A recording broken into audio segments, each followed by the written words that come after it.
सभी किसान भाइयों को नमस्कार, जय श्री राम। स्वागत है आपका अपने हिंदी यूट्यूब चैनल में, कृषि एवं स्वास्थ्य में। आशा करता हूँ आप सब सुखी और संपन्न होंगे। आज की इस वीडियो में हम आपको जानकारी देंगे घर पर आसानी से उपलब्ध होने वाली कुछ आसान सी चीज़ों से आप जैविक कीटनाशक कैसे बनाएंगे।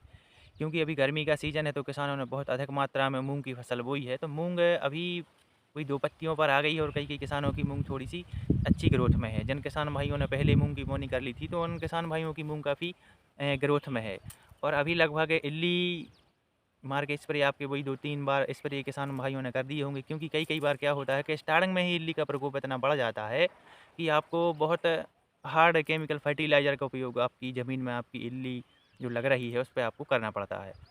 तो जिन किसान भाइयों ने मूँग बोई है उनके लिए भी, और जो आगे फसल बोना चाहते हैं, बोते हैं, उनके लिए भी यह बेहद रोचक जानकारी रहेगी। तो आप लोग इस वीडियो को देखें और जो हम आपको जानकारी दे रहे हैं, जो दवाई आपको बनाकर बता रहे हैं, इस दवाई का उपयोग ज़रूर करें किसान भाइयों। इससे होगा ये कि आपकी ज़मीन भी सुधरेगी और जो आप दिन प्रतिदिन केमिकल फर्टिलाइज़र का उपयोग कर रहे हैं, तो उससे भी आपको धीरे-धीरे निजात मिलेगा।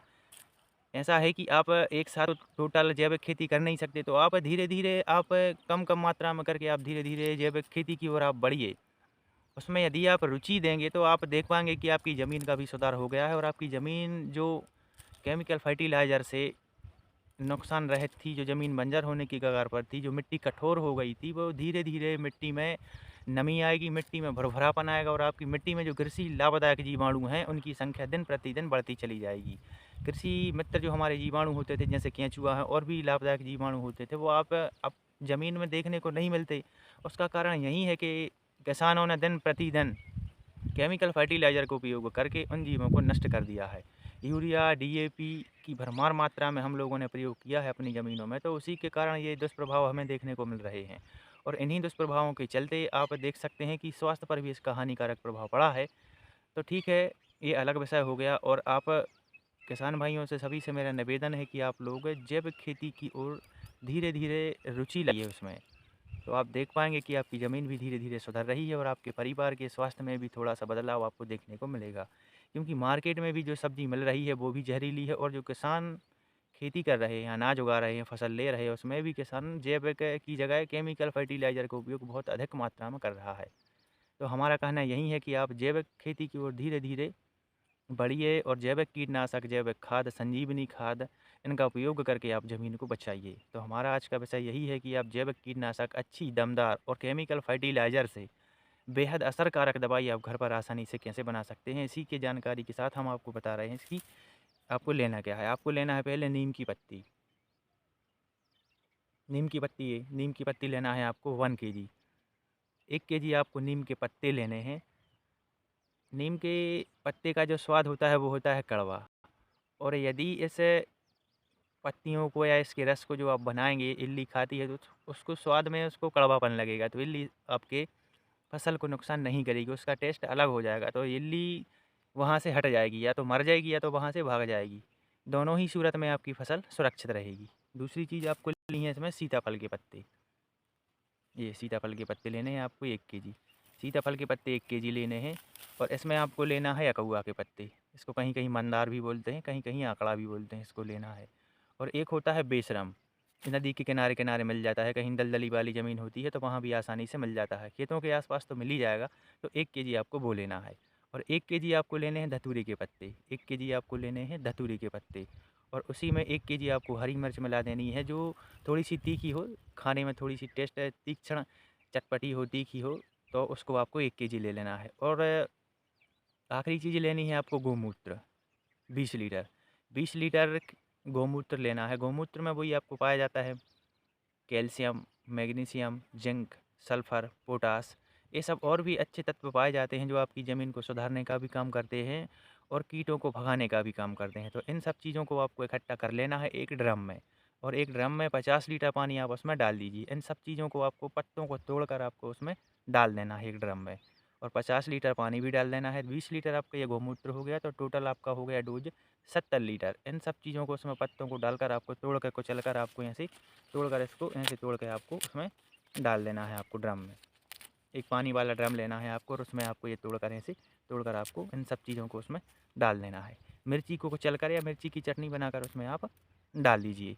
तो ये आपका ये घोल बनकर तैयार हो गया। ये आपको रखना है 40 से 45 दिन, और आप छाया वाले स्थान में रखेंगे तो 40 से 45 दिन, और यदि आप बाहर रखेंगे तो आपको वही रखना है 7 से 10 दिन के बीच। ये डिकम्पोस्ट हो जाएगा और ये एक बेहद असरकारक जैविक कीटनाशक बनकर तैयार हो जाएगी, जो आपकी फसल के लिए बहुत ही कीटों से रक्षा करने के लिए प्रभावशाली असरकारक दवाई बनकर आपकी तैयार हो जाएगी। तो आप सीधा स्प्रे भी कर सकते हैं इसका पंप से स्प्रे करने के लिए जो 70 लीटर पानी आपने लिया है ड्रम में, आप एक दूसरा ड्रम लीजिए, उसमें भी आप 70 लीटर पानी ले लीजिए। इन दोनों को मिक्स करके आप पंप से सीधा स्प्रे आप कर सकते हैं आपकी ज़मीन में।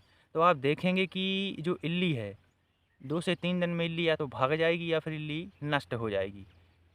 कहने का मतलब यही है कि इल्ली के लिए ये प्रभावशाली दवा है और इल्ली पर 100% काम करती है। और जो केमिकल फर्टिलाइज़र की दवाइयाँ हैं, इल्ली को मारती तो हैं, इल्ली को बीच में से फटा देती हैं। तो इल्ली से जो लार्वा निकलता है, लार्वा से प्यूपा बनता है, प्यूपा से अंडा बनता है, अंडा से बनती है मक्खी, मक्खी इल्लियों को जन्म देती है। तो इल्ली की जो मंथली साइकिल रहती है, वो जल्दी आ जाती है। तो इल्ली केमिकल फर्टिलाइज़र के उपयोग में जल्दी आपको देखने को मिल जाएगी। लेकिन जो इन पत्तों की आपने जो दवाई डाली हैं, इनसे बनाकर जो दवाई डाली है आपने, तो आप देख पाएँगे कि 10 से 15 से 20 दिन ऐसी भयानक गर्मी में इल्ली नहीं आएगी। और कैसी भी इल्ली हो, सुंडी वाली इल्ली हो, बड़ी इल्ली हो, छोटी इल्ली हो, सभी प्रकार की इल्लियों पर ये बहुत घातक तरीके से वार करती है और आपकी फसल को बचाने का कार्य करती है। तो पहला चीज़ ये हो गया कि आपकी ये बेस्ट क्वालिटी की कीटनाशक आपने आसानी से घर पर बना ली। दूसरी चीज़, आपने महँगी-महँगी दवाइयों में पैसा ना देकर जो पैसा आपने बचाया है, जो आपके परिवार के स्वास्थ्य के काम में आएगा, और भी आप इनसे चीज़ें कर सकते हैं। तो आप धीरे-धीरे करके आप ऐसे ही पैसा बचाएँगे तो आप देख पाएँगे कि आपकी फसल में धीरे-धीरे सुधार हो रहा है। जो खर्चा आपका था, वो कम होता जा रहा है, और आप धीरे-धीरे आप देख पाएँगे कि हमारी आमदनी बढ़ती जा रही है। तो किसान भाइयों को ये ध्यान देना है विशेष रूप से, केमिकल फर्टिलाइज़र को आपको कम ही करना है धीरे-धीरे। नहीं तो आने वाले समय में आप लोग खेती नहीं कर पाएँगे। आप पंजाब की हालत देखिए आज के समय में, उन्होंने केमिकल फर्टिलाइज़र को 4 से 5 बोरी की मात्रा में देना प्रारंभ कर दिया था 1 एकड़ में। तो आप ज़मीन उनकी आप देखिए बंजर हो गई है वहाँ पर। बंजर होने की कगार पर है, वहाँ से लोगों का पलायन हो गया है। तो ऐसी स्थिति हमारे यहाँ ना आए, तो विचार करिए आप लोग, खेती को टेक्निकल और आधुनिक तरीके से आप करेंगे। और हम तो यही कहते हैं कि आप जैविक फर्टिलाइज़र, गोबर, गौमूत्र, इनका उपयोग ज़्यादा करेंगे तो आप देख पाएँगे कि आपकी ज़मीन में धीरे-धीरे पीएच मान की वैल्यू सुधर गई है। जो कार्बन की मात्रा 0 दशमलव कम होकर 0.3% है, आप उसको धीरे-धीरे साल, 2 साल, 3 साल में आप 0.1% या 1% कर पाएँगे। 1 से 2% कार्बन की मात्रा ज़मीन में होती है, तो ज़मीन से जो फसल उगती है बहुत ही अच्छी फसल उगती है और उत्पादन भी आपका अच्छा रहता है। तो ऐसे ही आप आपकी खेती में जैविक फर्टिलाइज़र का उपयोग करके आप ज़मीन को सुधारने का कार्य करें और अपनी धरती माँ को बंजर होने से बचाइए। और इससे आपकी आमदनी भी बढ़ेगी, आपकी ज़मीन भी सुधरेगी और देश का भविष्य भी खतरे में नहीं जाएगा। क्यों नहीं जाएगा? क्योंकि किसान देश का अन्नदाता है। किसान से ही हर घर में अनाज जाता है, और किसान ही देश का भगवान है। भगवान इसलिए है क्योंकि किसान अन्न नहीं उगाएगा तो सभी लोगों को अन्न कहाँ से प्राप्त होगा। तो आप लोगों को जहरीली दवाइयों का उपयोग नहीं करके आपको जैविक की ओर आना ही पड़ेगा। अभी आप मन से आओगे, इच्छा से आओगे, कुछ समय बाद आपको मजबूरी से ही सही, लेकिन आपको जैविक खेती करनी ही पड़ेगी। तो सभी किसान भाइयों से मेरा निवेदन है कि आप लोग जैविक खेती की ओर ज़रूर आइए और जैविक खेती को अपनाइए, प्राकृतिक खेती को अपनाइए जो हमारे पूर्वज किया करते थे।